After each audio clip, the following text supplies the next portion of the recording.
Welcome in, everybody, to episode number 79 of Mountaineer Moment, where we're taking a deep dive on this Lehigh team in this preview of the Mountaineers' upcoming matchup with them on Sunday afternoon. This is the Mountaineer Moment, your source for all things West Virginia football and basketball. From pregame to postgame coverage and breaking news, we've got you covered. Let's go. That's right. The Lehigh Mountain Hawks are coming to Morgantown to the Hope Coliseum to play on Sunday afternoon, 3 o'clock Eastern tip on ESPN Plus against the West Virginia Mountaineers, the 2-0 West Virginia Mountaineers. Whether you've liked it or hated it, the Mountaineers are 2-0 so far.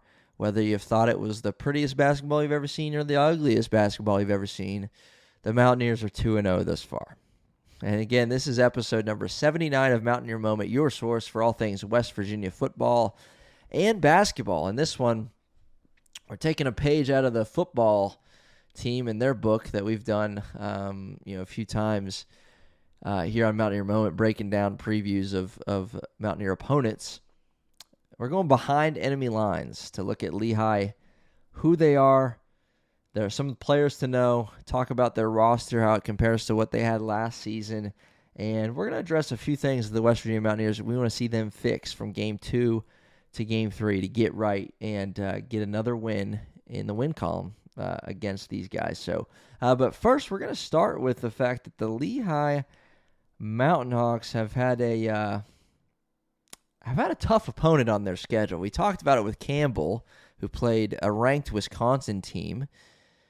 But the Lehigh Mountain Hawks played a whole different animal, whole different beast in their season opener. They played the number 2 ranked Houston Cougars, best team in the Big 12 over the last couple seasons, and figure to be right in the thick of things, right in the hunt in March for a Big 12 title. And they have NCAA tournament title aspirations. Fell just short a season ago, looking to get back there again. Led by Joseph Tugler, Emmanuel Sharp, Milos Uzan, and a few other guys that you would know, names you'd remember. But Lehigh played them in Houston for their season opener, lost that game 75-57. And I'm going to give you a few things to know about that game, just a few notes from the box score, and then we will give you a few players to know on this Lehigh team. Talk about their roster makeup, and again, lastly, we'll finish up with just some things we want to see West Virginia fix. But this game against Houston took a 21-point lead into the half, and Emmanuel Sharp had 24 points to lead the way for Houston in this one. Lehigh actually, interestingly enough, they outscored Houston 34-31 in the second half. That 21-point deficit at halftime, the margin was cut to 15 points in the second half. Didn't get any closer than 15, and again finished with a 18-point loss for Lehigh, 75-57. They followed that up. We'll bounce back and forth a little bit. They followed that up with what I'm calling a get-right game. They hosted Valley Forge. Valley Forge hosted them 91-52. They had 4 players score in double figures, 23-point performance off the bench for a freshman, Andrew Urasevich. Sure. Andrew, 23-point freshman, knocked down 5 of 10 three-pointers in 22 minutes played. He actually didn't play against Houston, interestingly enough, but I think we'll see him. Based on that performance, I think we're going to see him in Morgantown for the freshman off the bench for Lehigh. So, one of the, not concerns, but one of the points we made here on Mountaineer Moment after the season opener, and then we looked ahead to Campbell. You look at who Campbell played. Well, they played Wisconsin, and their large deficit really wasn't indicative of the game that they played. They played them tight for, first half and half of the second half before it got out of hand. But we mentioned that that Campbell team had been tested by a ranked opponent, Big Ten team, Wisconsin. Could that lend, favorably for them as they came to Morgantown, right? Been there, done that. Just one game, but they had played against a good team. And then Campbell played us tough. And it's like, all right, well, maybe that did help them. And again, I mentioned, but Wisconsin's not Houston. And Lehigh's played Houston. They got a tough team under their belt through their first two games. And outscored that Houston team in the second half. I don't care what it looked like or how many starters were out or this or that. There would be many, I'm just going to say this, and I don't even plan on it. I mean, there would be many Mountaineer fans.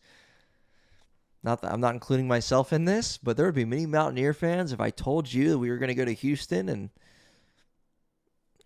lose by a decent amount, 18 points, but we outscored Houston in one of the halves. We outscored Houston in the second half. You would take it. You would take it. Don't lie to yourself. You would take it. A lot of you would take it. That's what Lehigh did. So, does that bode well for Lehigh coming into a game against West Virginia, having played a really, really good Houston team, arguably the best team in the country? And if you said Houston was the best team in the country last year or this year, no one's going to bat an eye at that because they're that good. And Lehigh played them already, and now they're playing you. You're not as good as Houston.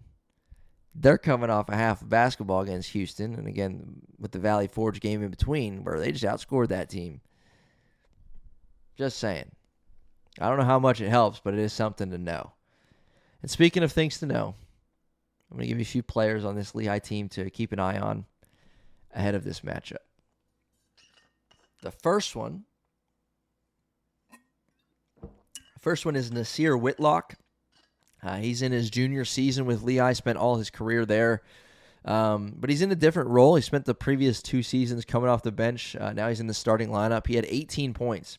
He's a 6'2 guard. He had 18 points and 9 boards against Houston. Pretty impressive there. He was the team's third leading scorer in the 2024-25 season, averaging 10.5 a game. Lehigh did lose their top 2 scorers, and so we're starting with Nasir Whitlock for a reason, because he is the team's leading scorer that returns, all right?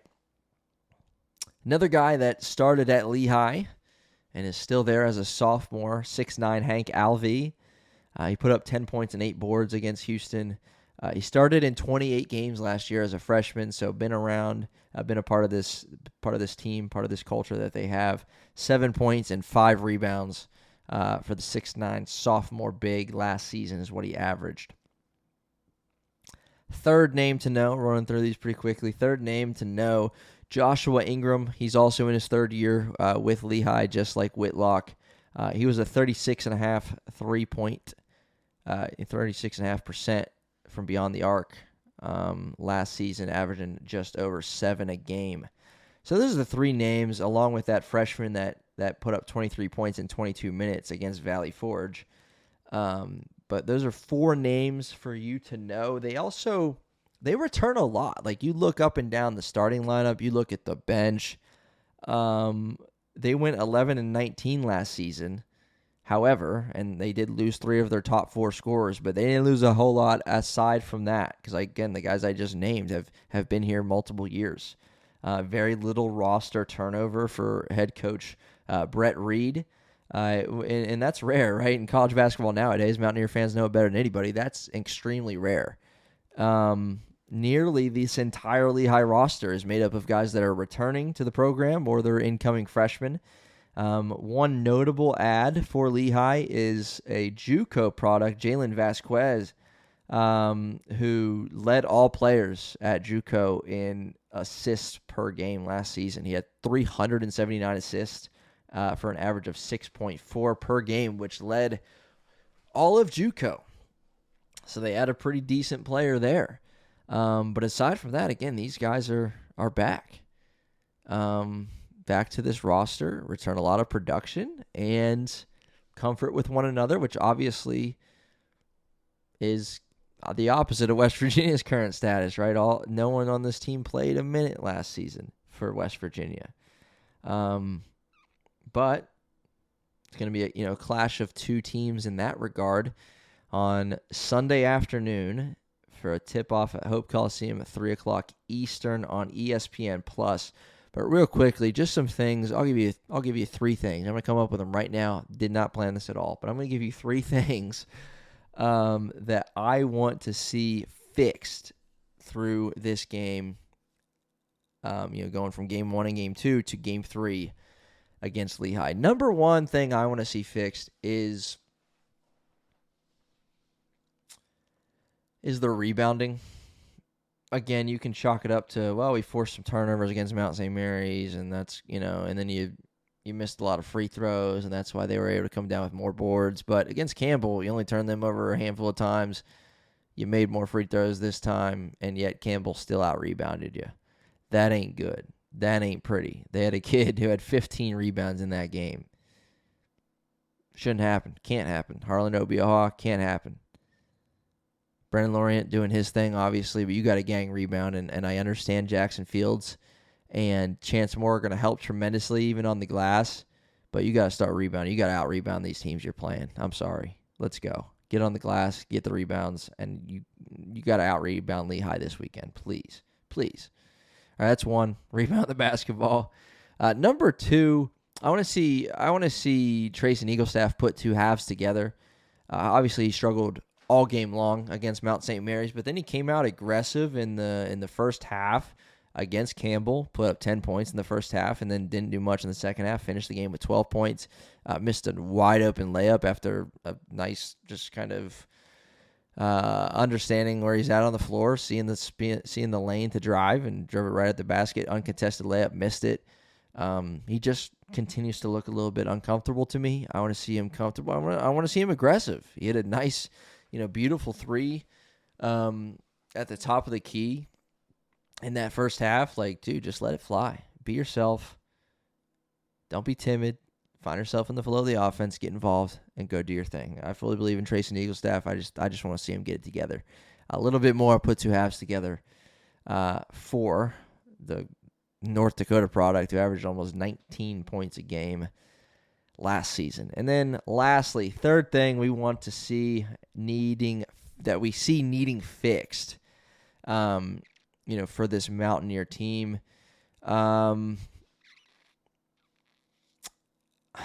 I think I'm going to go with the point guard play here. Again, obviously Jasper Floyd, incredible game in game 1. Struggled a lot in game 2, and I don't think it's getting as enough talk as it should be. He just didn't look good. Didn't look like the same player, that's for sure. Turned it over 3 times, which is one thing, but didn't score the ball well, which is all right, okay. He's not scorer. He's not Honor Huff, Trayson Eaglestaff, but just questionable passes, near turnovers. If they weren't turnovers, they were close to it. You noticed him, especially in the first half, just dropped the ball a couple times when he was dribbling, mishandled it, and gave it away. Just wasn't himself, and you want to see him bounce back. And then Amir Jenkins, right? We've seen a little bit of like glimpses of some really nice offensive moves and ball handling. It took a couple shots that against Campbell that just didn't fall, but were a nice move to get himself open, shot creation, and I want to see that from him. I want to see some creating for himself, creating for others. I think it was him that connected with DJ Thomas on that 3 that he hit, which was awesome, freshman to freshman. You love to see that. But you just want to see more production from the point guard position. Again, not saying Jasper needs to go for 25, but more production and just clean your basketball all around, because you're the point guard and you're the quarterback of the offense. And in the early season with a whole new roster and team, you want to help other guys, not hurt them. Don't hinder the situation, help it. And I think Amir Jenkins is capable of doing more, and I want to see that from him too. So, all right, that does it for this episode. Episode number 79 of Mountaineer Moment, breaking down an opponent preview of Lehigh coming to town a Sunday afternoon. And be sure to be here for the post-game reaction and analysis coming your way after the game. So we'll see you next time on Mountaineer Moment.